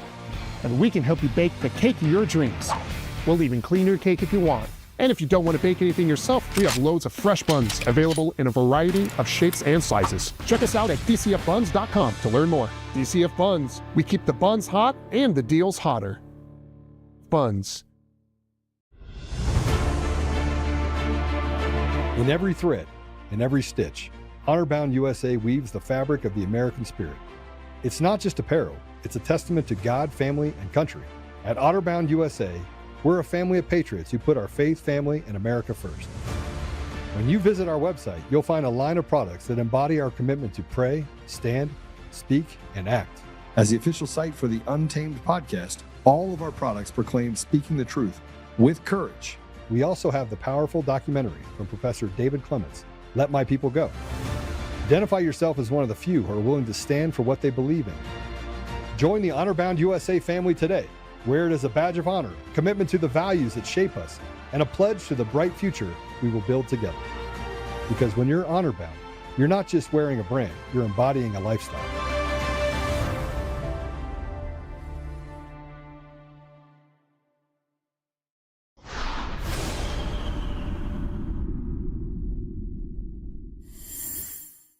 However, when you look at the unvaccinated versus the vaccinated, there is absolutely no increased risk of that.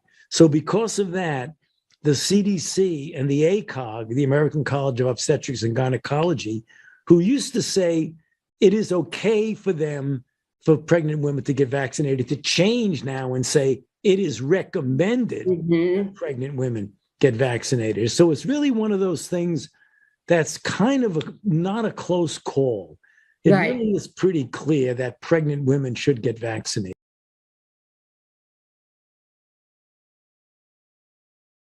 You just heard the murderer himself. So you don't have to get me started on him. I've been talking about Fauci since 96 when I first heard about him. Yeah. Yeah, he is not just recently been a bad guy. This has been what he's done since he took over at NIAID, right? First, he did this thing with AIDS, right? Where he decided that the only funding that can happen for AIDS was if you accepted the AIDS HIV hypothesis, which there were many, many voices. In fact, every major voice in the industry said that that's not the case. It's not how it works. And he just shut them up. And if you think about it, Fauci with AIDS did the same thing he did with COVID. Instead of wanting you to put the mask on your face, he wanted to put you to put it on your dick. Right? Like it was, his whole goal has always been to keep people separate and not interacting in any kind of physical. Remember, he had that whole crisis about Zika, where the babies were being born with the little heads, and he was telling women not to get pregnant because you might get the Zika virus from a mosquito, and that turned out to be fake. And COVID turned out to be fake, and AIDS turned out to be fake, and all this stuff turned out to be fake. And he has been at the center of it from day one, always. And the fact that this has gone on for so long and nobody seemed to care, like it's mind-boggling. You know, here's my problem with what, I mean, everything you said is true, but then I have to look at motives. I have to look at, was this just a person who was uninformed? Is he not smart? Is he, you know, what are the reasoning behind it? What's the motive, right? And when I go through the motive, I have to ask the question of whether or not it was malicious in nature. You know, what prior knowledge did you have? Because look, there's been times that we've done stuff in order to, you know, to cure a disease or things like that. So we're like, hey, let's just throw shit at the wall. Like we don't have a choice. We got to figure something out. Wreck-It Ralph, right? And and it doesn't work out. But here is a post that Senator Ron Johnson put out that Fauci was concerned in January of 2021 that the second dose, so it says, Dr. Fauci was concerned in January 2021 that the second dose of the COVID shot theoretically could be associated with miscarriage in the first trimester. Rand Paul and I released this text between Anthony Fauci, Rochelle Walensky, and Vivek Murthy. Well, I've been conducting oversight for years. Now that I've had to document a Fauci's government-issued phone, my investigation has only just begun. Now, if you look at this, it says that Fauci himself, I asked around a bit more, and the other issue came up that you need to be aware of, since many people have significant cytokines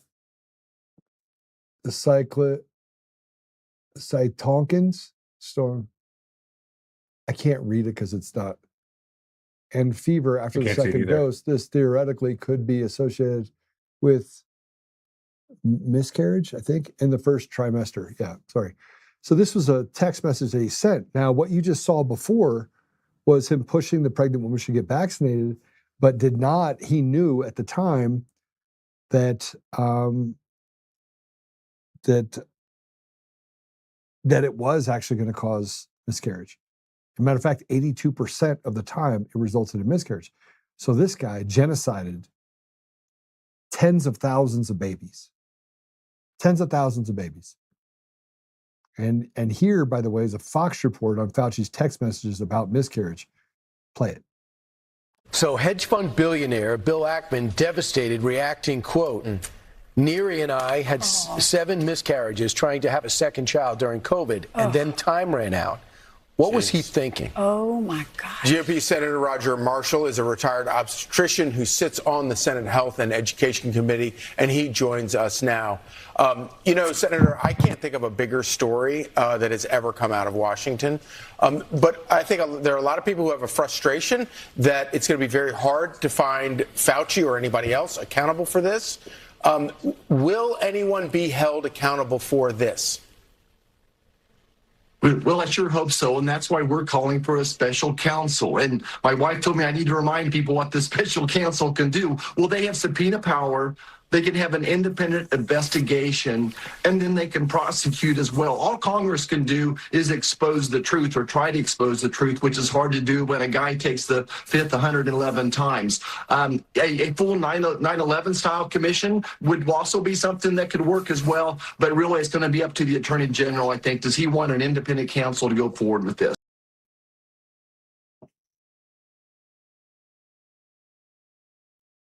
Again, it doesn't shock me. None of this at all shocks me.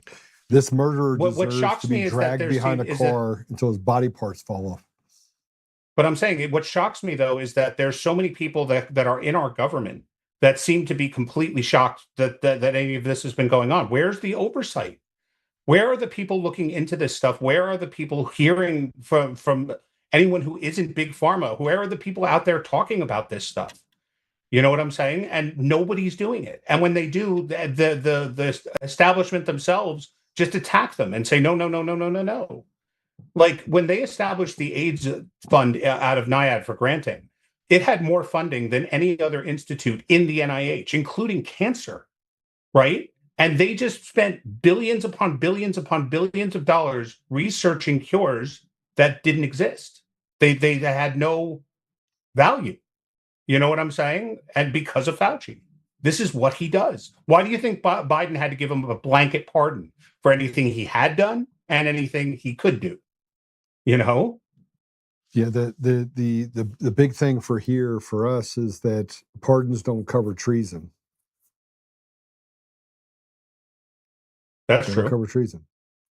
So you could charge him with treason because he knowingly committed a crime to kill off Americans. Genocide does not have a pardon wouldn't cover genocide. I mean, he should. If I lost a baby, let me just tell you how I'm built. I had to come out and say, and I think I told you this before, and I'm not a violent person. Halsey, I'm not a violent person. Mm-hmm. I believe it. have a high ability to be violent. In other words, I have a high, if violence needs to be committed in order to save somebody else, right? I have that talent, right? I just don't choose it because I choose to live a good life and to be a good person and to sit on that side. But I don't like evil, and I'm not afraid to do against evil what needs to be done against evil in order to stop it from hurting other people. But let's just hypothetically say that your son or your daughter died, and it was directly tied back to what Anthony Fauci did during that time. I mean, there's only a certain number of us of people that could operate with restraint and not want to do something. And I just can't imagine the number of people that he's adversely affected. I agree with you. I just don't think people will do anything. I just think that we could bomb Iran, but we can't take out people in our own country that are just diabolically terrible and have hurt us. You know, and because foreign policy is always the distraction. That's always the distraction from what's going on here. So then what the hell? Why don't we take care of these people? And look, I don't want to become the very thing that I'm fighting against. I don't want to become diabolical and kill people. And I don't want that. But what they're doing is wrong. What they're doing is wrong, and they continue to get away with it. They get away with it. I agree. Can you give me 10 seconds? I'm sorry. It's kind of like a little bit of I need 2 minutes. Yeah. So while he steps out for a minute, I want to put this up. This it goes along with killing babies because, you know, that's always the thing. I saw, and for those of you that don't understand, that I'm just built different. I'm built different. I know I'm built different. And I see the Coomer on there with his lawyers that are watching the show today because they knew what we were going to talk about. And people were like, Joe, you just, and I got the phone call from a beautiful woman in Washington, D.C. that I've known for over 2 decades and I've done some work with. And she's like, you know, the thing about you, Joe, is that you just pursue truth at all costs. And I remember. And remember, but I love what you just said, that you pursue truth at all costs. The problem that I think we have, that a lot of Americans have, not you personally, but I'm saying a lot of people have, we're pursuing truth absent action, right? Like we're pursuing truth just so we know what's up, but we're not doing anything with that truth. Yeah, right. Like why are we not? Why? Like there shouldn't be a problem. Like Fauci is considered innocent until proven guilty. So why can't he go on trial? If we believe if the government believes he committed a crime, why can't he go on trial and defend himself? You know what I'm saying? Yeah, but this gets me to the other part, which is we have such diabolical people in our government, such diabolically evil people. And this is why I talked about the synagogue of Satan. That's why I called them the synagogue of Satan, is because they were standing behind and saying, they were doing what I think is absolutely is the most diabolical thing, and that is hiding behind and saying, I'm Jewish, you can't criticize me, while doing evil things. And that's what the Bible says, right? The Bible literally talks directly about that. And so I saw them as using good people, using a group of people who are good people as a shield against their own impropriety. And I find that disgusting. I find that disgusting. But everyone does it. I'm not excusing it. I'm just saying everyone does it. Yeah, I don't do it. You know what I'm saying? Like we could probably disagree on Joe Kent, but from the minute he started with his whole shtick, it was, I'm a veteran. You cannot criticize me because I'm a veteran. Why? Veterans can have shitty opinions. You know what I'm saying? Like being a veteran doesn't mean you get to just talk. Yes, I agree. They can also be traitors. A lot of things can be true, but a badge of honor is not a badge of honor if it's not honorable, right? Exactly. So it's the same thing. John McCain. I mean, if anything, I would like to give the Medal of Honor to that brain tumor of his. But I'm just saying, just because I love what you just said. we just walked past it for a minute. I was like, this is going to come up. But I'm saying, John McCain was inherently a terrible person. It's not like he had all these redeeming values. He just had some shitty opinions on things, right? Like he legitimately stopped the Republican Party from implementing the policies that he and the rest of them ran on, and he did it on purpose. You know, like he literally stopped the Republicans from doing what Republicans said they were going to do, and then he had the nerve to bitch that people didn't like him or trust him or anything like that. You know, it's the same with a lot of establishment figures. And again, it's an inherent problem of truth without action. Yeah. Like Rand Paul can get up there all day long and talk about how evil Fauci is, but if nothing ever happens to Fauci, who cares? What's the point of knowing what an evil prick he was if nothing happens to him? I mean, it's in the 2008 financial crisis. Do you know how many people went to jail over the 2008 financial crisis? One. There was one guy. It was in the movie The Big Short. It's some guy who fudged his records on how many bonds he actually bought. It was like he was a nobody. And Bernie Madoff. Bernie Madoff wasn't involved in the 2008 financial crisis. He had his own Ponzi scheme. I'm saying he had his own separate thing. Yeah. But I'm saying in terms of the housing meltdown. Yeah, well, so even two. I'll give it to you. Let's just say two. Of all of the bankers that ripped off all those people, the ratings agencies that gave all those shitty ratings to these bonds that they knew were trash, right? People lost their houses, people lost their pensions, people lost their jobs. Like we melted down the global economy to the point where we had 0% interest rates for 10 years. And then we watched our own inflation eat us alive. You know, like we just and nobody was held responsible. We talk about how shitty it was what everybody did. But have we ever talked about why? Like why any of look at just what we've done to our children, right? On college loans. College use, and we do, just so you know, this even existed when we were kids. right? When we were kids, what did they always not teach in school? How to balance a checkbook, how to prepare for savings, how to prepare for retirement. They never taught that shit in school. They just say, oh, they'll figure that out as they go. And then the day you get to school after high school, you go to your orientation, and the first thing you see is 100 tables of credit cards asking you to sign up and get a credit card, right? But we took an idea of college and we looked at it in the stupidest way possible. Colleges used to be for two types of people: rich people and smart people, right? And guess what? Rich people and smart people tend to do better in life than dumb people and poor people, right? It's just the law of nature. But somehow we were able to convince people, no, if you go to college, you're going to do better in life, regardless of what you study, how you study it, how well you do there, what your aptitude is, or whether you even have any business being there. So if you go take $80,000 in loans to get a 4-year degree in underwater lesbian basket theory, you know what I'm saying? Then you will be able to make $1 million a year coming out and pay off this debt. Now, listen, I don't absolve the people who took this debt of their own responsibility. If you look at a loan document and see what your amortization table is, you know what you're having to pay. You know, like, you should be able to say, I'm not going into this level of debt. I don't care how it's going to get me ahead, not unless I have some kind of plan to repay it. Right. But at the same time, we keep doing this. We fuck over everybody in terms of real life in order to give them these theoreticals that are obviously bullshit. Yeah, the idea that you could have no job, no savings, a credit rating of 514, and you can somehow qualify for a mortgage for an $800,000 house, which is your third house.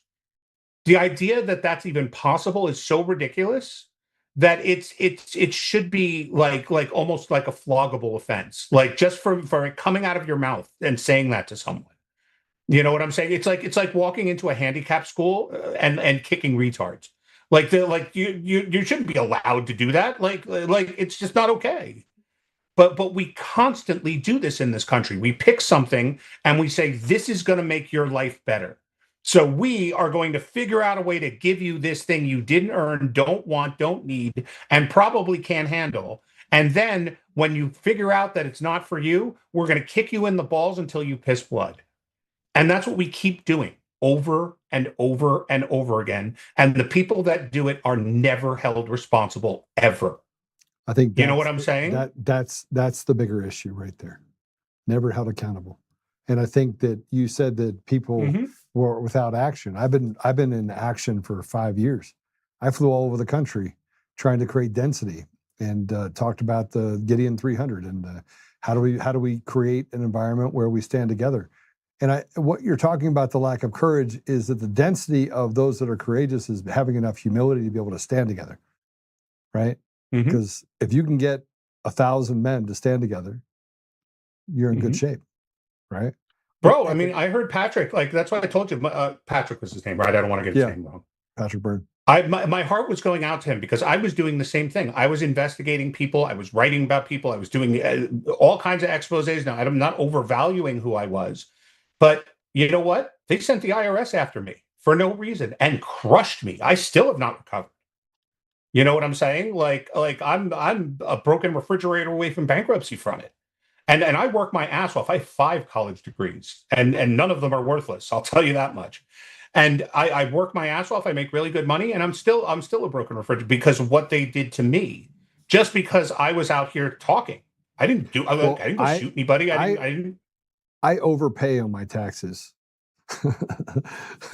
I do too. For that reason. They just decided that there were irregularities and started looking into me. They froze my accounts. They took all my money. They decided I owed fines that I didn't owe, and then I had to pay lawyers to go to court to fight for my money back. Then all of a sudden, it delay. 4 years later, I still haven't gone to court. It's as I said, it's criminal. But why have you not taken that to the DOJ? I have. Well, I don't understand. The DOJ has a fast track for crimes committed by the IRS specifically. They have a whole thing that got set up. Yep, and what they were able to do for me was they said that no one will seize my actual, like my house or my cars or anything like that. They won't garnish my pay, but all of my impounded money that they're taking will get released at trial. They gave me relief, just not enough for me to actually get relief. You know what I'm saying? Because again, it puts you on a leash. This is what we do. We don't hold people accountable. We just snip at them a little bit to make it so that people will just accept any crumb they can get. When you're done and you realize, like, wait a minute, I might not be able to feed my family this month if I don't borrow money from somebody. You're willing to accept any kind of like relief that you can get. Like if they're like, listen, we'll just do this, that you're like, thank you for doing something. Because my kids won't starve. You know what I'm saying? Like, and they do this to everybody. The January 6th thing is just the most obvious one, right? Like what they did to those people was just like literally guys who did nothing, walked through Congress, got 20 years. You know, like I don't think people in their right mind can fathom how long 20 years is to go away for walking through a Congress building that they're allowed to go in the first place. You should be allowed to walk in the first place. Right. Yeah. So I'm just saying, like, I say this before. I said this before. We're slaves until we decide we don't want to be slaves anymore. Right. And it's I had somebody that tried to talk to me about the 70% that they pay over in some European countries or that in taxes. And I was like, they don't pay 70%. And he goes, yeah. I said, look, we pay like 85%, 90% in taxes. And they're like, no, you don't. And I was like, okay, what are they? Let's talk about one of these countries. Do they have socialized medicine? They're like, yeah. It's like a free medicine, right? He goes, yeah, free medical care. Yep. Okay. Do we? That's 12 to 15% right there of your pay. Boom. Gone. On the average. I said, okay. Do they pay property tax? Yeah, but you're leaving out the dirt. You're leaving out the dirty little secret in America, which is a big deal. And that's that the majority, meaning I think it's 53% of Americans, don't pay any taxes at all. They get back more money than they give in every single year when they get all their. No, they don't pay any income tax. A vast. No, but I'm saying even their FICA taxes, which they do pay, they pay their FICA taxes. But when they get their deductions, property tax on the. Oh average. No, of course, yes. When I say no taxes, you're right. Income tax. Let's just money out of your check. You have consumption taxes. You have property taxes. Sure, I agree. Taxes. No, I misspoke then. I mean, because I agree with you. So and those people and those people disproportionately pay a higher percentage of taxes because of the fact that one, that money gets held. You don't get your FICA back. The 7.5%, you don't ever get that back. Yeah, everyone pays it. And the employer pays the other 7.5%, right? Just a VIG for being able to hire you. So not only do you pay taxes on that, but we pay taxes on employees just so they can work here. Yep. Even better though is that, and I remember I lived overseas. I was in Israel for 11 years, right? Yeah. They have the socialized medicine and all that. And you know what? There are a lot of times where you say to yourself, well, this sucks. I wish it was more like America, because in America, if I'm sick, I go to the doctor and, it's just, that's how it works. And here I have to wait 2 months to get an MRI and all of that. But at the same time, if you're in between jobs or if you're having a bad month or something like that, you don't have the stress of going, I pray to God I don't get sick, right? Yeah. Because you're going to be treated whether you have a job or not. And that's the important part. Now, I'm not a fan of socialized medicine. I don't think it's good. Well, but at the same time, our system, right? But the thing is, there are happy mediums. There are ways that we can do things. Like, again, no one seems to want to. Like, whenever you talk to the Democrats, it's Medicare for all. Whenever you talk to the Republicans, it's if we just deregulate the shit out of them and just let them do whatever they want, then everything's gonna. And we know that's not true either. The truth is, if you'd like, Obamacare mandates everyone have health insurance, right?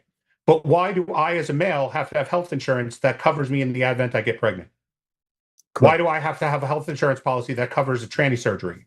Okay. Why can't I just have catastrophic insurance, right? Where I have insurance that if I wind up in the hospital for more than 48 hours, insurance kicks in. But up to that, I wind up paying out of pocket.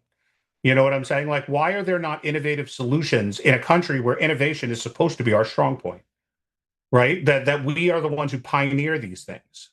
And it's funny because, he got so much shit. And don't get me wrong, dumb political move. DeSantis ran against Trump in 2024. Dumb move, right?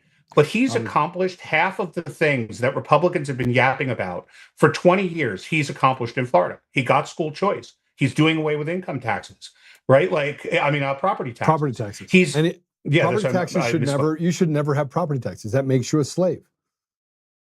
Right. It's also, you hear people talking about the wealth tax in California, how they're going to tax you on unrealized gains. What do you think a property tax is?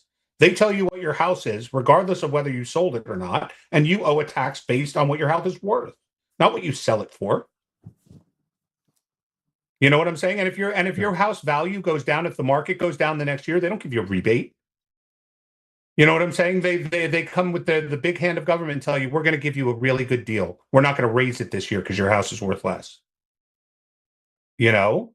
But we put up with this shit because it's boiling the frog, right? Like we're always able to be pointed into some either completely ridiculous avenue, or we're able to be pointed into a bigger problem that can't be solved anyway, so that we can worry about that, right? Like, and I don't know if I'm going to piss you off with this or not. This whole data center nonsense, right? You could very easily regulate the shit out of it. You could only open a data center here, there, under these circumstances, with this power supply and this water. You could easily do that. Instead, we're talking about how, like, oh my God, this is going to lead to a social surveillance state like China. Guess what? China already has a social surveillance state. They don't need the data centers. Okay? Neither would the American government. They could do just fine with what they have right now. But how many jobs are being lost because we're not willing to just talk about it? We either have to shut them down completely or build them everywhere, including in your kid's bedroom. You know what I'm saying? Where's the conversation? Where's there like... But I also believe, I mean, look, I'm going to tell you about the whole data center problem is not really a problem. It's a lie. And I think China and other countries are trying to stop us from having more efficient data centers that have better security, that frankly are built in to allow for us to have that charcoal mentality of stopping the pulse. Because the new technology that's out there for data centers is 50% more effective at being more economical. It it doesn't use water, right? First of all, they use glycol in order to keep it cool. Just like they cool beer, they cool the. I know because I have a data center with glycol. They use less electricity, right? Because they have different cycles, and the way they use electricity allows for a better power grid adaptation to make sure it doesn't put as much pressure on the power grid. So everything that they say about data centers is to keep us in this is like a New York City mentality, right? You got old shit because you can't replace it with new shit because they make it impossible to put the new shit in because you just want to leave the old shit because there's some benefit to toll booth guys in New York City getting across the bridge. Same thing. They're still there. Why? But you see, that's our problem as Americans that we have right now, right? Is that we're so, and trust me, COVID played a huge part in this, but we're so susceptible to just not trusting anyone and just listening to lunatics that all it takes is China to spend a couple bucks or Russia or anyone else to put rumors out on social media, the data centers or the whatever. And next thing you know, there's a movement against them that has no clue what they're talking about. Yeah. Right. And we're not able to have a conversation because you're either for big data or against big data, for big pharma or against big pharma. Like we can't have conversations anymore. We're either for or against something. Right? Like we can be perfectly comfortable with religious freedom and not want to elect Zohan Rendani. You know what I'm saying? Who's literally a jihadist. We are allowed to do that. That was a shit election too. All blue state elections are shit elections. They've been led that way since the Civil War. Yeah. Okay, like and that's another thing that we do. We love to preach the glory of democracy, right? Regardless of whether what's happening is okay or not, right? Like it's they won. Got to just sit back and take it as they rob us of our freedoms and do everything that they can to destroy us, right? And that's not the purpose of democracy. The purpose of democracy is that people that have a stake in the outcome of elections are allowed to have their voice heard in an election. Yep. That's why the franchise was always restricted. Right? Like people go, oh, women shouldn't be allowed to vote. Well, maybe they shouldn't, but you know what? Why don't you just say you have to be a net taxpayer in order to vote or serve in the military? One or the other. It's simple. Why is it that just because you were birthed by your parents, you have a right to vote my money into your pocket? You know what I'm saying? That doesn't make any sense. No, But I we totally do it. agree with And you. then remember when we were bombing democracy into the entire Middle East for 20 years? How well did that work out? We bombed the Taliban out of existence and replaced them with the Taliban. You know what I'm saying? And whatever the hell that we killed Saddam, and now we have God knows what in Iraq anymore. Right? Like, we love bombing democracy into places. Or we tell people like Egypt, you have to have an election. Okay, we'll elect the Muslim Brotherhood. Then we're like, no, you guys got to do something about this. Then the military overthrows the country. We're like, okay, cool. Now we like democracy again. You know what I'm saying? Like, It's just not real. It's not real. an uninformed population cannot be expected to weigh in on who leads them and the complexities of leadership if they have no clue what the hell is going on in the first place, especially if all they're being promised is gimme that's. You know? I totally agree with you. 1,000%. Let's yeah. I'm out of time, bro. I need to have you Okay, back that's on. fine. You But tell me when, I'm around. Yeah, I want to get you back on. So I want to talk about I really want to talk about the geopolitical issues that happen in the Middle East and kind of compare notes. Sure. And talk about what's happening in Israel specifically, because Sure. I have family members there and they say, Joe, it's a hot mess. Like, nobody trusts the government. It's like a weird thing where, and they won't talk to each other, but they do talk to each other. They yell at each other, and there's all these different cliques. And I mean, it literally, the most, you talk about distrust in America, in Israel, it's like 100 times worse, right? It's 100 times worse because they distrust it to the point where they stop caring. Yeah. Right? Like they just, like, when the government says we're going to do this, like, nobody even listens anymore. Nobody cares. Right? And a big part of that is that for almost 80 years now, the only issue that's mattered is security. So they can't talk about taxes. They can't talk about deregulation. They can't talk about healthcare because all they talk about is security. It's like, you can meet a politician you love, but all of a sudden the guy says, you know, I'm not gonna bomb this person. I'm not gonna do that. And it's, oh no, we can't have that because he's going to put the country at risk. You know, it's not a hot mess. It's what a baby country does, right? Like, remember, they're an eternal people, but they've only been around for 78 years. It took us a while too. We had a big ass civil war, 100 years after our start too. And most countries do. Most countries go into complete upheaval, like, in their first 100 years. You know what I'm saying? You got to figure shit out. You got to grow up and be a big boy country.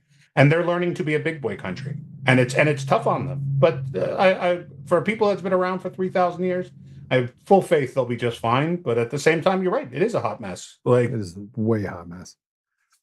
All right, brother. Well, I tell you what, we'll connect out offline. Talk to you about some of the stuff, health issues specifically. I want to hear about that. But how do people follow you? How do people follow you? You can get me on Twitter, Real Halsey E, at Real Halsey E, or you can find me on YouTube at Halsey English. All right. I appreciate you, brother, very much. Thank you for. Thank you very much, man. I really appreciate it. All right. God bless you. Bye-bye. Halsey's one of the greats, man. And we talk about a guy that has more knowledge and more understanding of geopolitical events, but also what's happening. I could bring up stuff. We could have hard conversations. He could disagree with me. I could disagree with him. It's an incredible relationship. And, if you get a chance to follow him, please follow him. He's got some great stuff that he puts out specifically related to what we're dealing with in this country and what other people are dealing in other countries. So with that said, I just want to thank you for coming by today. Listen, I talk about elections a lot. I talk about what's happening in the country. I try to put it all together so you understand that, that nobody's your friend when it comes to the government stuff. They're just not your friend. Government's not doing you any favors. And yet we're not anti-American. We're just, they lack accountability. And so we have to find a way to give them back that accountability or force accountability on them. And I think that has to happen first by making sure that your voice is preserved. And that takes free and fair elections, which we don't have. They're just liars.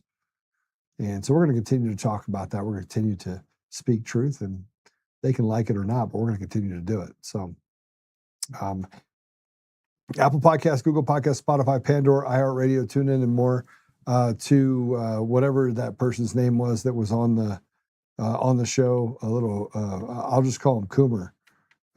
You think I care? I don't care, right? I don't care what you say. I could care less. I'm coming for you. Like I'm seriously at that place right now where I've already. There's no reason for me to get upset anymore. Like I don't need to get upset anymore. I've already come to the conclusion. I've already come to the conclusion that we are dealing with a massive cartel judiciary in the state of Colorado that is captured in a way that is, is not even recognizable in America. And I know that they can think that they can get away with that stuff, but they can't. And frankly, sooner or later, it will get to the place where we have accountability one way or another. One way or another. Count on it. Yeah. And yet, with all that, we have to take everything to God, right? So, Father God, thank you for this has been a fight for 6 years. I feel like I'm prepared and I've done all the things that are necessary to keep myself focused on the prize, which is restoration. And yet I see it, Father, and I know what the outcome, I know what's coming. I just, not to say I really like what's coming, but you can see that there's just this evil that needs to be pushed back into its hole. And Father, we lack understanding on, when it is we're supposed to and how we kind of put ourselves together. So Father, I just ask you to give us the ability to have wisdom, have strength, have the courage to continue to stand forward, and that we can be unselfish and serve each other. Help us, Father, that we can still have enjoy and enjoyment with our family and friends and be grateful for those blessings that we have in our lives, even as we prepare for sacrifices that, frankly, not many of us want to have to make, but know that they are necessary in order to preserve generationally things for our children, our grandchildren, and for generations to come. So, Father, we are grateful, and we thank you for just giving us the courage to be able to stand up and to serve our communities. I say these things, Father, humbly. Oh, Father, I want to just ask that you just really wrap your arms around President Trump and give him the ability to make decisions with courage and with strength, and to do the things that you've pushed on him and urged him to do. Father, I just ask you to give him that protection. And I say these things in Jesus' name. Amen. All right, guys. Remember, it's if you want to go have an abortion up until birth, there's now 10 countries or 10 states that you can. And we should be fighting against that. We keep saying things like we will do anything. We'd die for our kids. I would challenge all of you to say that you're not even willing to go to jail for your kids. It's pretty crazy. So we still pray out the show. Yes, we do, Jeff, Dave Bear, Patrick Byrne, Gator, Halsey, Gammy. Yeah, prayers up for everyone. Susan Rice, good to see you. Really, really good to see you. Susan Posky, good to see you. And who else we got in there? Yeah, all sorts of people. Gammy, I see you, Gammy. We are going to have to fight, guys. It's going to get hot, so just prepare for it. And just so you know that nobody makes it out of this life alive. But life is a test, and frankly, Bible's very clear on what you're should be willing to give up in order to stop team evil. So God bless you. Talk soon.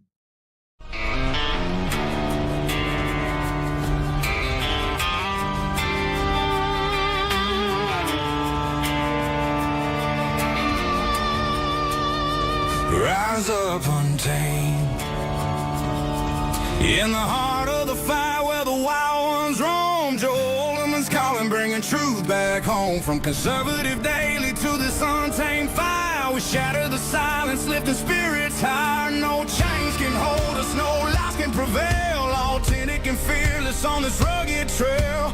Patriots gather under stars and stripes. Untamed nation, igniting the night. Untamed nation, let the truth roll out in this land of the free. Standing proud from sea to shining sea, we won't back down. Catch the fire, wear the crown. Untamed nation, it's our battle song, motivating hearts.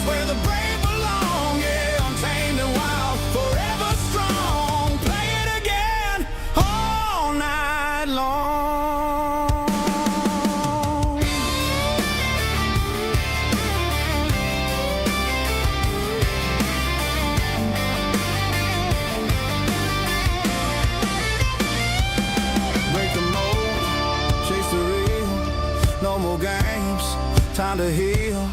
Joe's voice leads the untamed crew.